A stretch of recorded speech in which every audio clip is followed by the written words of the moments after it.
सबैजनालाई। मेरो नाम मञ्जना धिताल हो अनि आज चाहिँ हामी खजुरा गाउँपालिका वडा नम्बर 2 को वडा कार्यालयमा छौँ। आज हामी चाहिँ तपाईहरुलाई यो वडा कस्तो छ भनेर देखाउन गइरहेको छौँ।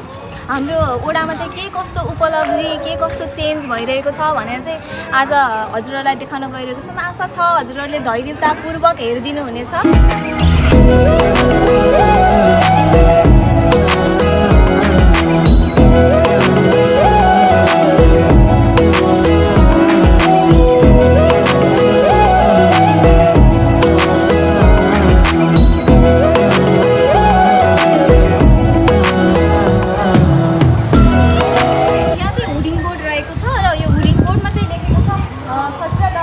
वडा नम्बर 2 को कार्यालय भनेर लेखेको छ र यहाँ के कस्ता कार्यक्रमहरू आए के कस्ता सूचनाहरू आएका छन् भन्ने कुराहरू चाहिँ यसमा देखाउने गर्छ। र यसमा अहिले चाहिँ हाम्रो वडामा चाहिँ खजुरा गाउँपालिका वडा नम्बर 2 मा हुनुभएका एकल महिलाहरू जसको लागि चाहिँ सिपमूलक तालिमहरू आएको छ। गुडिया बुन्ने त्यस्तै कार्यक्रमहरू जसले गर्दा उहाँको आर्थिक अवस्थालाई मद्दत पुर्याउँछ। र अरू यसमा आज डेट कति हो भनेर पनि छ र यहाँको टेम्परेचर चाहिँ कति छ भनेर पनि रहेको छ।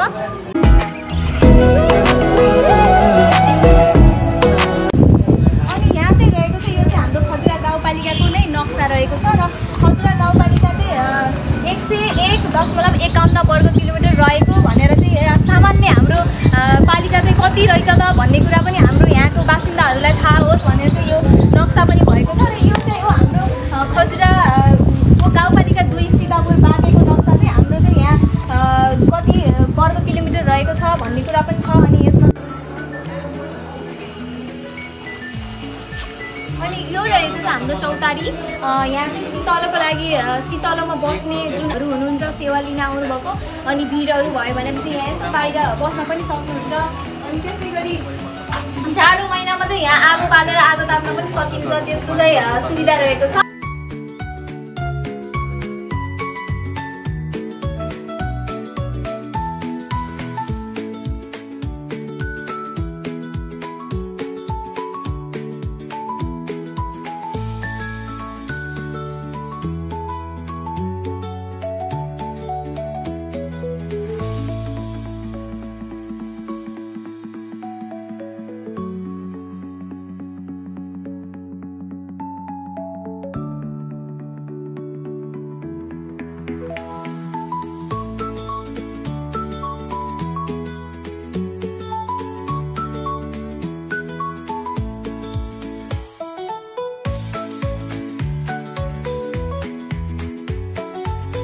आजको हाम्रो भिडियोमा चाहिँ हुनुहुन्छ हाम्रो खजुरा गाउँपालिका वडा नम्बर 2 का अभिभावक हाम्रा वडा अध्यक्षज्यू आदरणीय धनीराम ओलीजीलाई हाम्रो कार्यक्रममा स्वागत छ। धन्यवाद।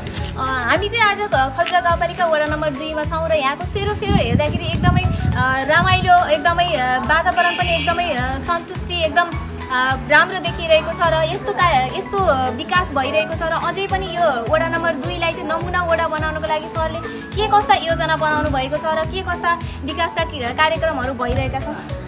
धन्यवाद अञ्जना बहिनी। अब यो यहाँको सेरोफेरो वातावरण हेर्दा जे रमाइलो लाग्यो भनिराख्नु भएको छ नि, यो सबै रमाइलोपनलाई यो बाहिरबाट देखिने यो आँखाको दृश्यले देख्ने रमाइलो भयो।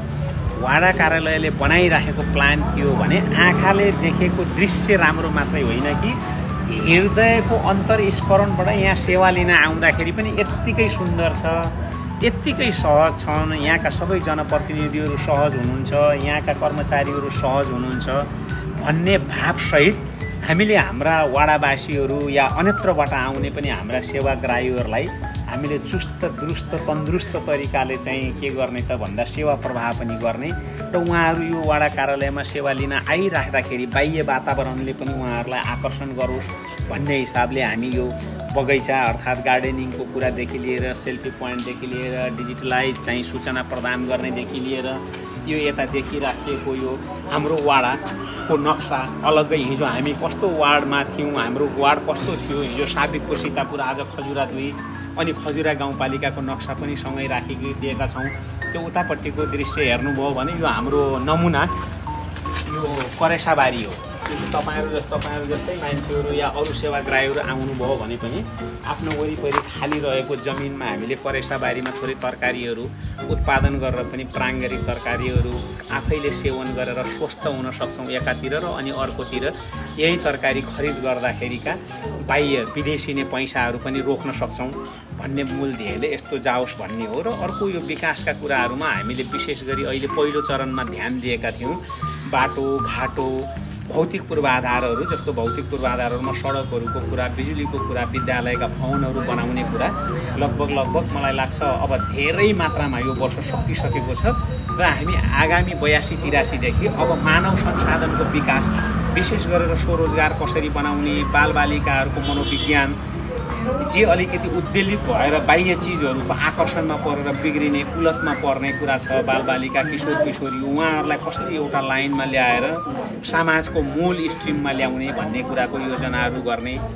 बाल विवाह विरुद्धको अभियानहरू चलाउने लागु औषध विरुद्धको जनचेतनामूलक कुराहरू चलाउने र अनि बालबालिकाहरूको प्रतिभाको पहिचान गरेर उहाँहरूलाई खेलकुद र अन्य अतिरिक्त क्रियाकलापहरूमा पनि सहभागी गराउने गरी जसरी भौतिक पूर्वाधारको विकास तपाईँहरूले प्रत्यक्ष देख्यौँ भन्नुभएको छ यसको अनुभूति केही आउँदा वर्षहरूमा फेरि मानव विकास सूचकाङ्कमा पनि यो वार्डले अगाडि फड्को मारेको छ भन्ने सन्देश बाहिर जाने गरी मान्छेले महसुस एकदम यहाँका नागरिकले महसुस गर्ने गरिकन हामी अब शिक्षा स्वास्थ्य कृषितिर लगानी बढी लगाएर स्वरोजगार पनि हुने स्वस्थ पनि हुने शारीरिक मानसिक रूपले तन्दुरुस्त र आय आर्जनमा पोख्त हुने वार्ड बनाउनेतिर तल्लिन्छौँ।